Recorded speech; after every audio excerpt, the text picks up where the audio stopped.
What we do here at TMC is just a collaborative effort to better our industry through the creation of recommended practices, through the technical sessions. It's just a great time to learn and contribute to the industry.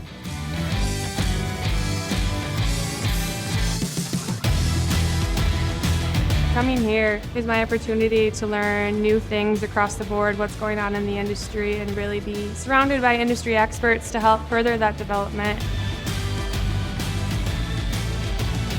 Here the task forces are where our work is done. They're the workhorses of this whole council. This is where the RPs are developed. When someone has a problem, the task forces are created to find a solution to the problem.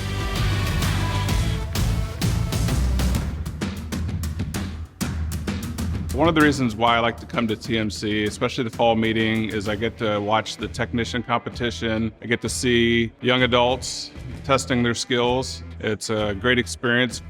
I came to TMC Fall to continue my volunteer work with the Super Tech competition. I've found such a passion in bringing techs from all over. I think there's truly nothing more exciting to see. I'm always interested to see how the new topics coming up around AI and sustainability and everything like that. I'm really eager to see how this next wave hits us as an industry. How all of our companies work to kind of get over this hump and put AI and a lot more IT into what we're doing every single day.